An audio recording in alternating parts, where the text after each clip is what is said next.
ভালো।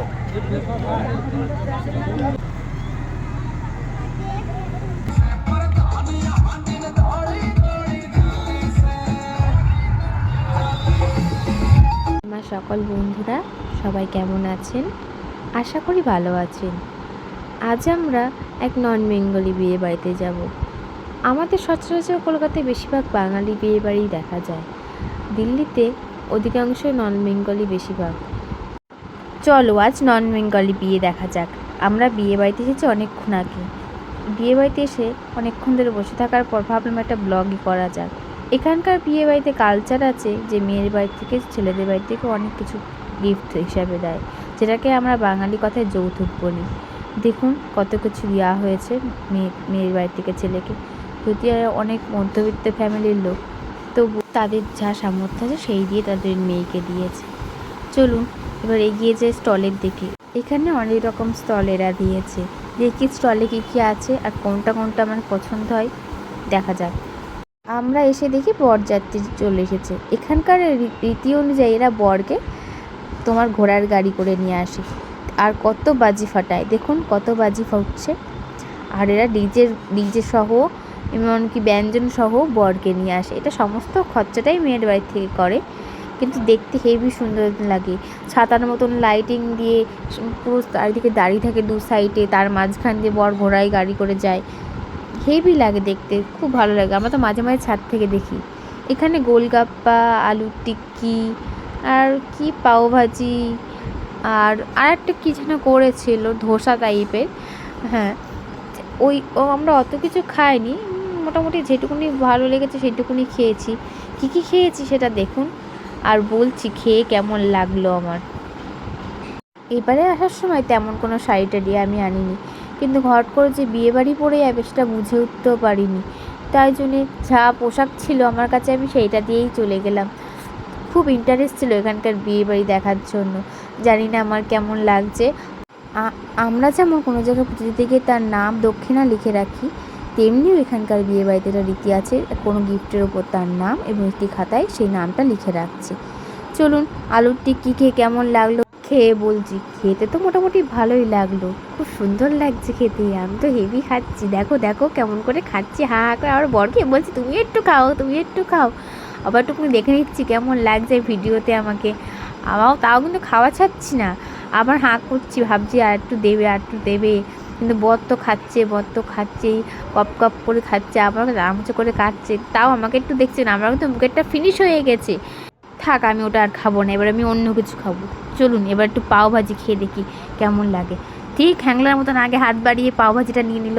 দেখি যদি আমায় যদি এবার বেশি করে না দেয়, না আমাকেই দিচ্ছে। আমি হাঁ করে পাওভাজিটা গালে পুড়ে নিলাম, নিয়ে হাম হাম করে খাচ্ছি। আর আমার বর ভাবছে মেয়েটা খেতেও ছাড়ছে না, আমার ভিডিও বানাতেও ছাড়ছে না, কিন্তু এটা খুব টেস্টি ছিল। এক্সপ্রেশন দেখেই তো বুঝতে পারছেন কেমন টেস্টি হয়েছে। তো বড় দিচ্ছিল আমাকে, থাক তুমিই খাও, এসব খেয়ে যদি পেট ভরিয়ে দিই অন্য কিছু খাবো কী করে, এর জন্য আর খেলাম না। এবার আমরা যাচ্ছি একটু বসতে, অনেক কিছু খাওয়া দাওয়া হয়ে গেছে, তো একটু বসে দেখি বিয়েবাড়িটা কেমন লাগছে আর বিয়েবাড়িতে কোথায় কী হচ্ছে। যেহেতু এই বিয়েটা আমার দেখার খুব ইন্টারেস্ট ছিল, তবুও শেষ পর্যন্ত বিয়েটা দেখতে পারিনি, কারণ বিয়েটা অনেক রাত অবধি হয়। অতক্ষণ থাকারও অভ্যাসও ছিল না, কারণ বাড়ি গিয়ে আবার মাল প্যাকিং হবে, যদিও অনেক ভোর মালগুলো বেরিয়ে যাবে, তো এই জন্য সকাল সকালই বাড়ি চলে যাবো। সকাল সকাল বলতে তাও আমরা বাড়ি গেছি 12:30। এখানকার 12:30টাই মানে সকাল, কারণ এখানকার সন্ধে হয় ঠিক 7:30টার দিকে, 7:30 পৌনে 8। ততক্ষণে আমাদের কলকাতায় সন্ধে পেরিয়ে রাত নেমে আসে। এখানটা স্টেজ টাইপের কিছু করেছে, এখানে হয়তো এদের কোনো একটা রিচুয়াল হয়, যদিও আমি জানি না। বরকে জিজ্ঞেস করলাম, বর বললো এই স্টেজের দু সাইডে বর বউ উঠে এখানটা রাউন্ড টাইপের কিছু একটা ঘোরে বা কিছু একটা করে। যদিও বিয়েটা না দেখলে বুঝতে পারবো না, যেহেতু নন বেঙ্গলি বিয়ে আমি আগে কোনোদিনও দেখিনি। এদিকে আবার আলাদা করে স্টেজ টাইপেও করেছে, হয়তো এখানে বর বউ বিয়ের পর বা বিয়ের আগে এসে বসবে। এই বিয়েটা দেখার খুব শখ ছিল গো, দেখতে পারলাম না বরের জন্য। কি কষ্ট আমার। একদিন না একদিন দেখবো, এখানে থাকলে হয়তো একদিন না একদিন দেখা হতে পারে আমার এই নন বেঙ্গলি বিয়ে। আমি দেখবো, আপনাদেরকেও দেখাবো কী করে নন বেঙ্গলি বিয়ে হয়। আমাদের বাঙালি বিয়ের মধ্যে মেয়ের বাড়িতে যেমন তোড়জোড় শুরু হয়, এদের তেমনটা তোড়জোড় দেখতেই পাচ্ছি না।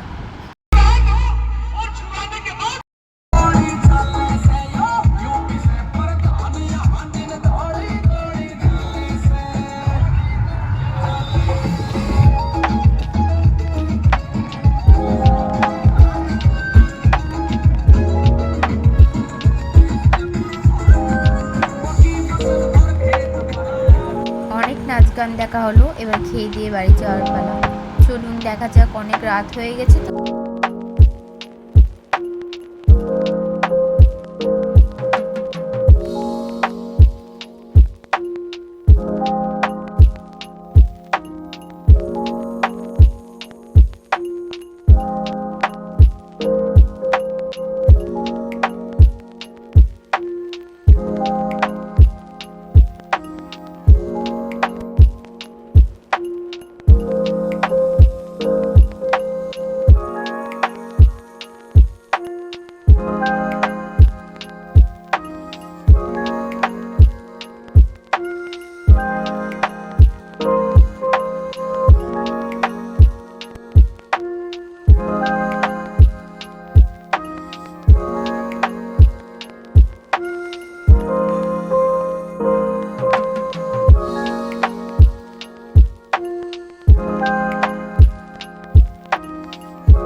আমি মোটামুটি সব খাবারই টেস্ট করে দেখেছিলাম, কিন্তু আমার এই মটর পনির খুব সুন্দর লেগেছে, দারুণ দারুণ।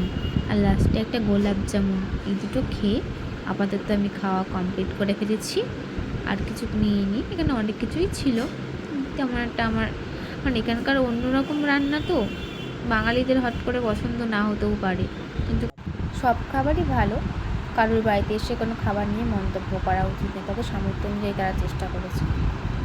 এবার বাড়ি ফেরার বলা, চলো গান শুনতে শুনতে বাড়ি যাওয়া যাক, আর এই নির্জন রাস্তা রাত্রিটা উপভোগ করা যাক। অনেক রাত হয়ে গেছে গো, চলো বাড়ি যাই।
আমার বর যে গান করছিল, তোমরা কি শুনতে পেয়েছো?